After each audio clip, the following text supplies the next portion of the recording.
will hear a number of different recordings, and you will have to answer questions on what you hear. There will be time for you to read the instructions and questions, and you will have a chance to check your work. All the recordings will be played once only. The test is in 4 sections. At the end of the test, you will be given 10 minutes to transfer your answers to an answer sheet. Now turn to Section 1. Section 1. You will hear a conversation between a housing agent and a college student who wants to rent a house. First, you have some time to look at questions 1 to 4.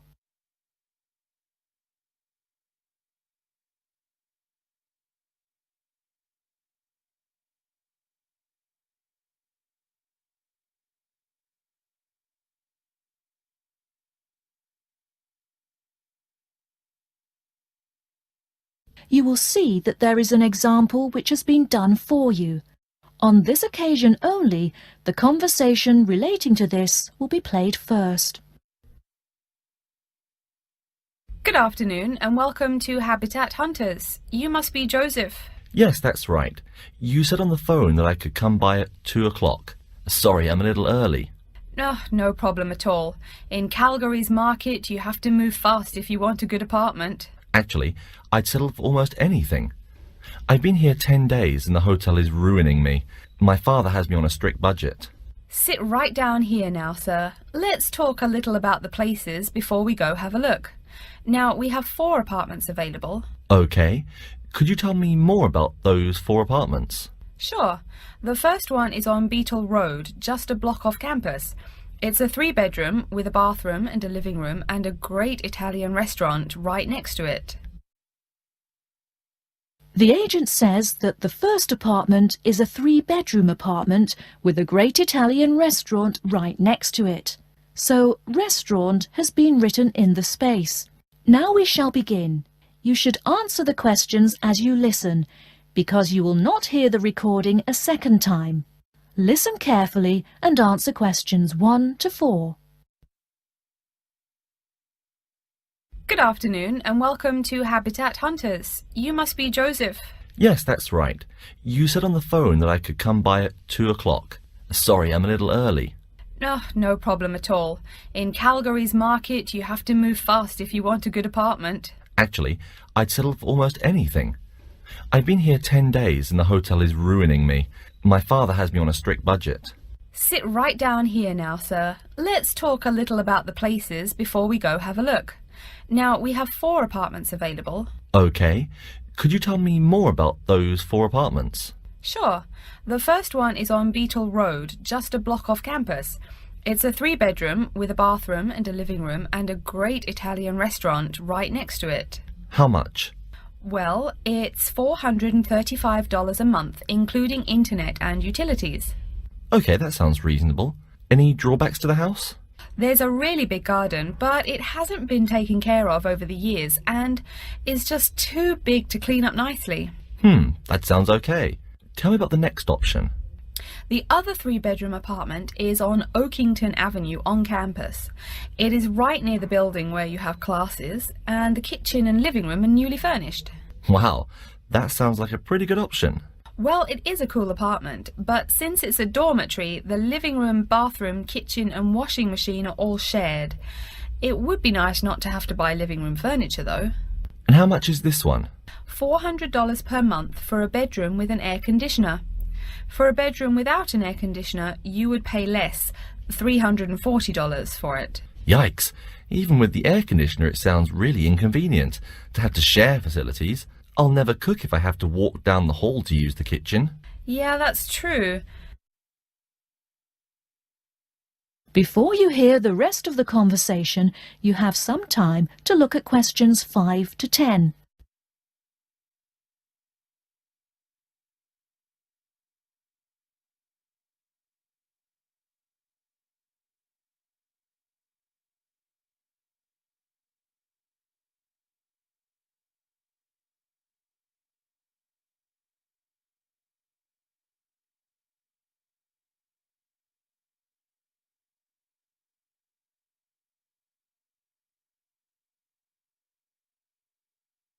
Now listen and answer questions 5 to 10. Anyway, the next place is a 2-bedroom on Mead Street. Oh, I like Mead Street. That's off campus, right?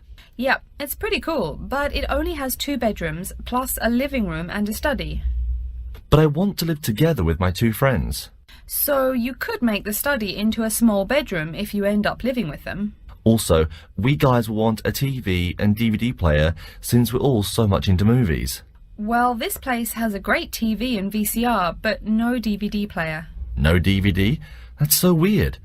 Are any other facilities provided? As you said, weird enough, it also comes with a wash basin. Is there a washing machine? I think we need that more than just a wash basin. I'm afraid there's no washing machine in the apartment. Wow, that's so old-fashioned. Maybe it's not the best choice for 3 college guys. How much is it? Well, it's $600 per month, but of course it would be cheaper if you made it into 3 bedrooms instead of 2. Where is the apartment located? It's 2500 Mead Street, where there are a lot of bars. It would be affordable, but it would get pretty noisy. And that sounds really expensive for an old place in a noisy area. How about the last place? This one's on campus in the Devon Close complex. It's a 1-bedroom, so it will be a little quieter than the Mead Street place. 1 bedroom, huh? That could be good for focusing on my studies. What else does it have? It comes with a living room and a study, and includes a really nice lamp in the study that has a bunch of different settings. You know what else is cool? There's a dining hall downstairs, so all evening meals are free. You can purchase breakfast and lunch, but meals after 6 p.m. are free. Wow, this place sounds too good to be true. Is it really expensive? It's all right, $500 per month, but there's no bathroom. What? No bathroom? Well, there's no bathroom in the apartment, but there's one at the end of the hall. Thanks. I think now I just have to decide whether I want to live alone or not. Yeah, which one do you prefer? I think I'd choose either this apartment or the one on Beetle Road. Okay, you'd better think about it, and then you can contact me ASAP. Fine. Thanks for your help. You're welcome. That is the end of section 1. You now have half a minute to check your answers.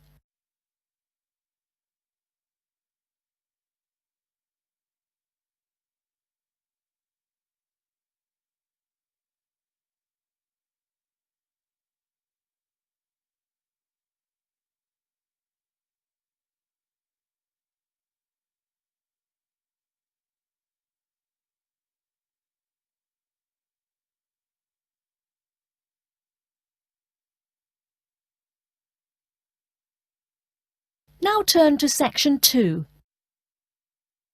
Section 2. You'll hear a talk about the waste collection in Baltimore. First, you have some time to look at questions 11 to 15.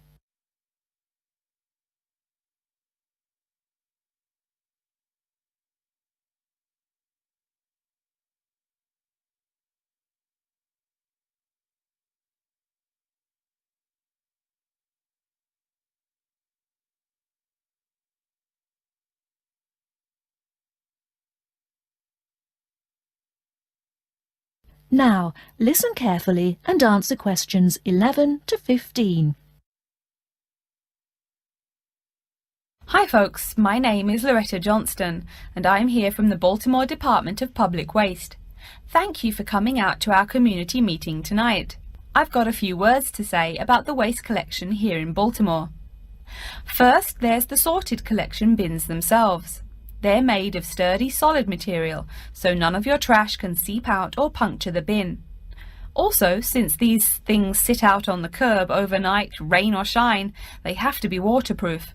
We can't have water getting up in it and filling up the bin. Remember to pay attention to which bin is which and sort your waste accordingly. You should have a blue or green bin for recyclable garbage, a yellow bin for unrecyclable garbage, and a red bin for toxic waste.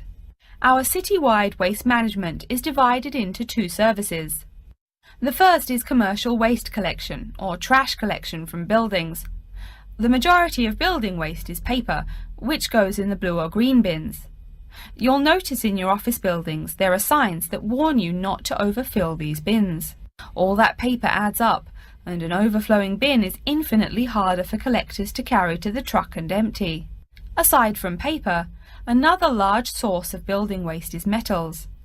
Metals such as tin and aluminium can be put in the yellow recycle bins, but metals like lead and copper should be disposed of in the red bins. These heavy metals are harmful to the environment and exacerbate our city's existing pollution problem. That's about all the information you need for building waste. Moving on to the second service, household waste collection is probably what you primarily think of when you think of what we do here. Many of the same guidelines apply, the sorting is the same, etc. Please remember to keep garbage like kitchen waste in a plastic bag. It makes collection easier and lessens the abominable rotten trash smell. Before you hear the rest of the talk, you have some time to look at questions 16 to 20.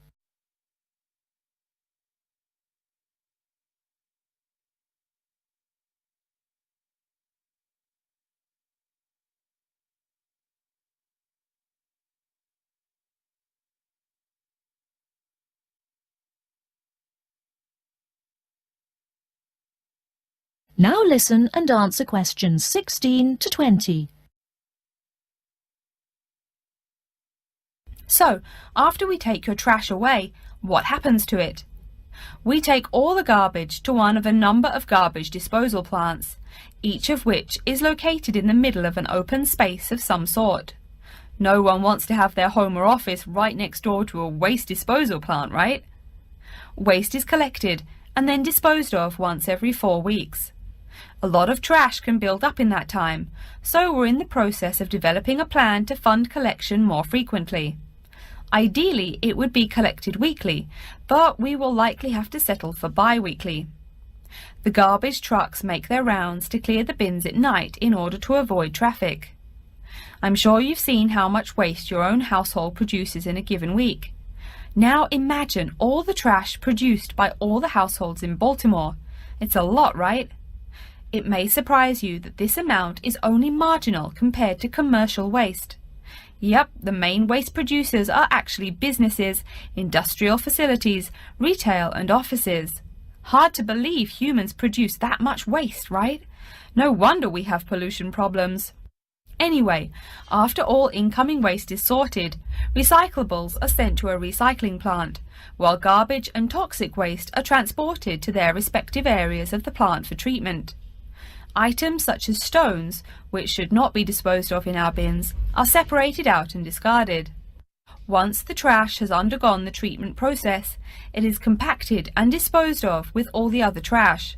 And finally, when the landfill space is full, it is buried deep underground, and in time, something new is built on the land.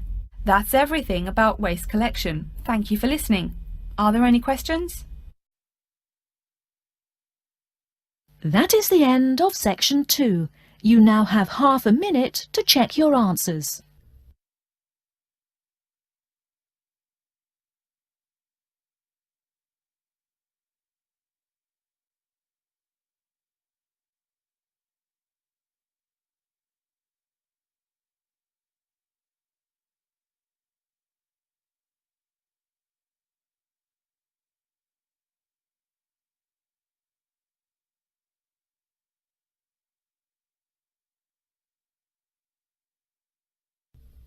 Now turn to section 3.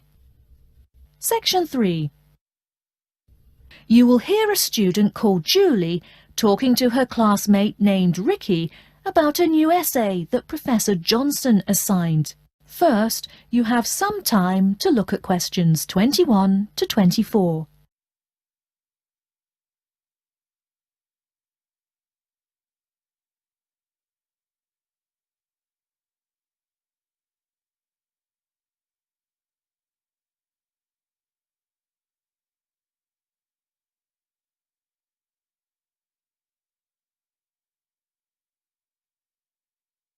Now, listen carefully and answer questions 21 to 24. Hi, Julie, it's Ricky. Hi Ricky, how are you? I noticed you weren't in psychology today. I'm feeling sick, so I didn't go to school today. Would you mind telling me what I missed in class? Sure thing. I'm sorry you're not feeling well. Anyway, we spent most of the class talking about a new essay that Professor Johnson assigned. You need to choose one of the bold headings from the note system and research it. Wow, I picked the wrong day to miss class, huh? You sure did.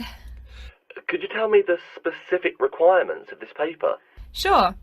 You need to find scientific research that supports your claim as one of your references. It can be from some of the case studies we discussed in class, or you can find your own. Or even better, you can conduct your own research. I'm sure that would get you an A. Have you decided what you're going to do yet? Also, where are you getting your references? Yeah, I'm going to research facial recognition by infants. I've already found a few experiments in scientific journals. That would probably be a good start for you. There are tons of journals in the library. Great idea, thanks. I'm considering writing my essay on the effects of one of the psychotropic drugs we talked about in class. I'm sure there is lots of stuff about it on the internet. Are we allowed to use information from the internet? Sure, you can use that as long as it's not your main source for information. You'll probably want to cite some of the experiments we went over. Good idea, thanks. I'm going to try to find some information from a bunch of different sources. Before you hear the rest of the talk, you have some time to look at questions 25 to 30.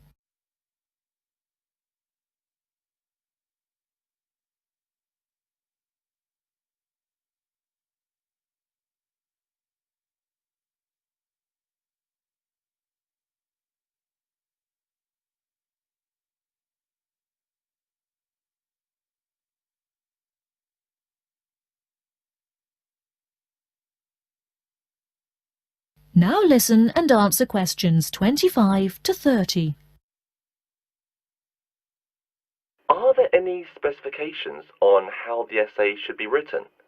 Yeah, Professor Johnson wants it double-spaced. It should be between 6 to 10 pages long. 6 to 10 pages? That's so much. Oh, it's going to take forever. I know, the whole class groaned when he said that. Anyway, you also need to put the title in italics and... Wait, each section heading or just the main heading? Only the main heading should be in italics.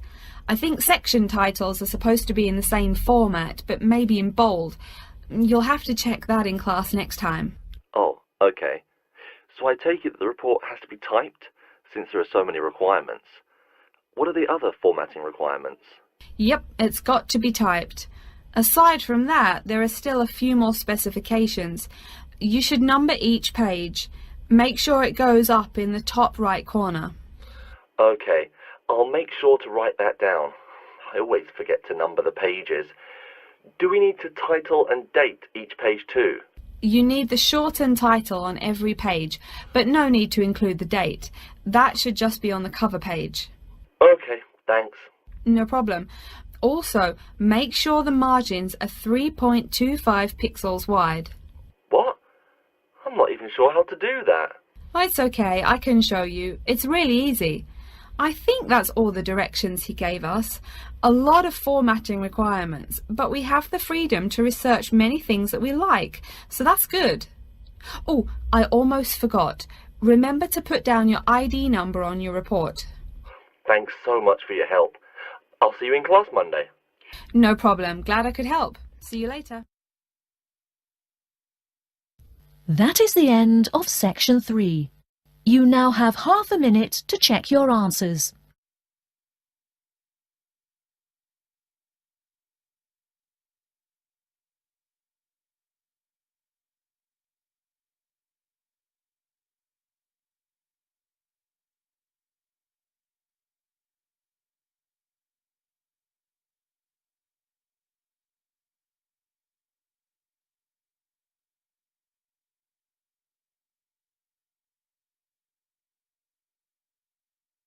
Now turn to section 4. Section 4. You will hear a lecture on environmental science. First, you have some time to look at questions 31 to 40.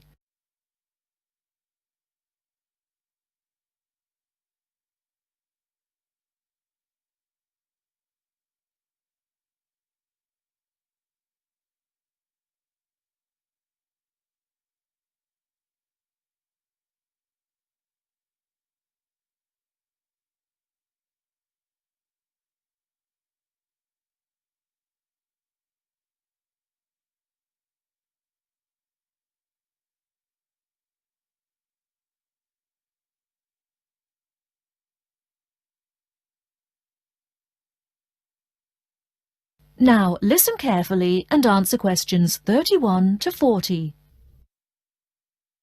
Good morning and welcome to yet another lecture in environmental science. I don't think I'm telling you a secret when I mention that water is a big worry here in Australia.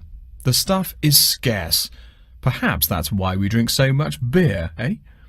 Seriously though, a safe and reliable source of water is one of the great concerns of people everywhere.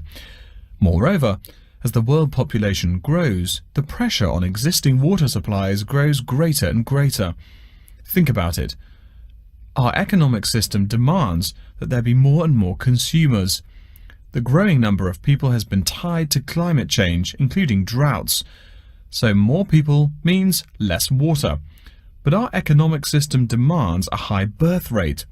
Forget about oil. Soon enough you will see wars for water. Mark my words. But today I'm going to confine my remarks to Australia.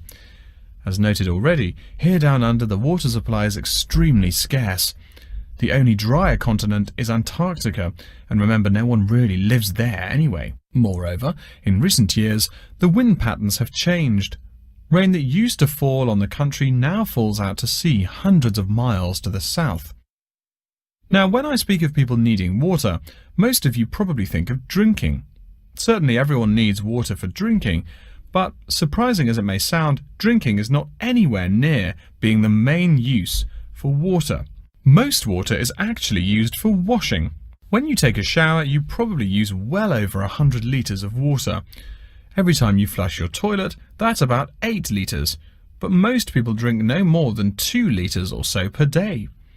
So, where to get water? It could be obtained from rainwater, but often rainfall consists of other harmful pollutants that evaporated with the water. In fact, acid rain, an intense example of this, causes harmful effects on the wildlife of the habitat on which it falls. Water from underground could also be used, though it is more difficult to contain and often must go through an extensive cleansing process. The purest water is found in rivers, creeks, lakes and dams.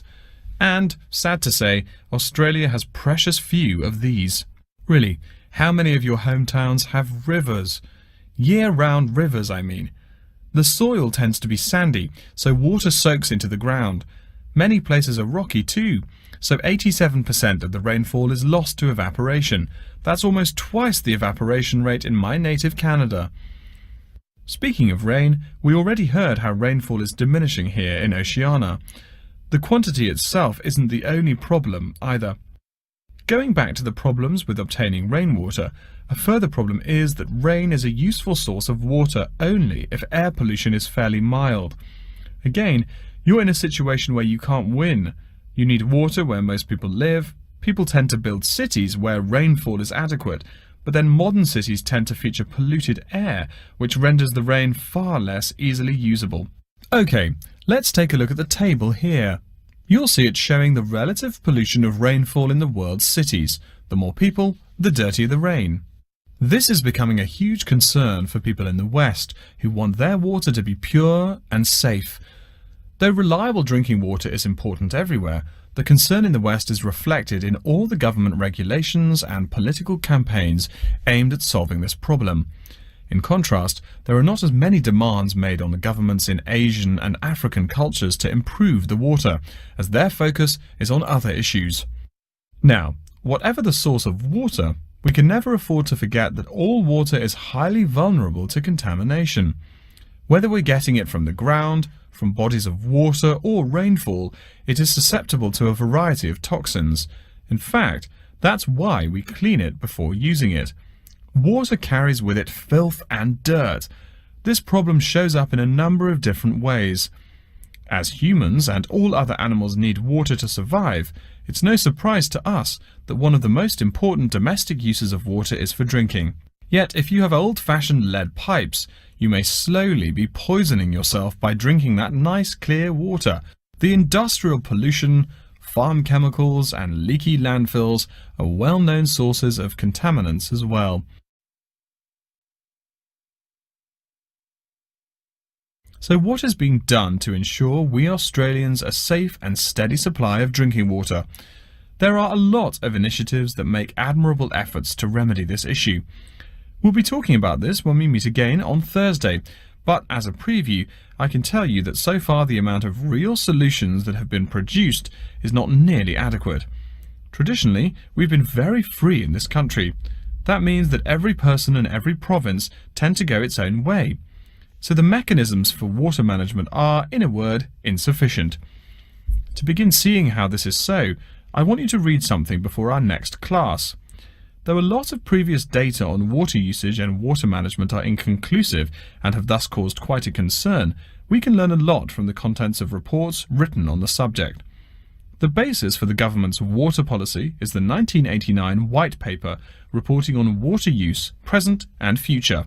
If you compare the numbers offered in the paper with those in the text, you'll find that the report is rather untrustworthy.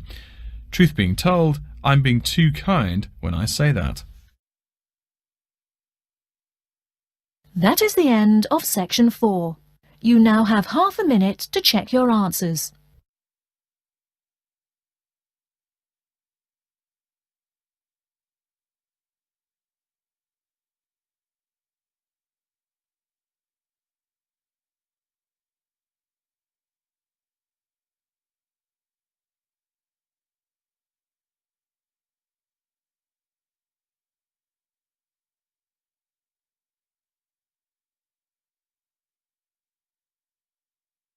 That is the end of the listening test. In the IELTS test, you will now have 10 minutes to transfer your answers to an answer sheet.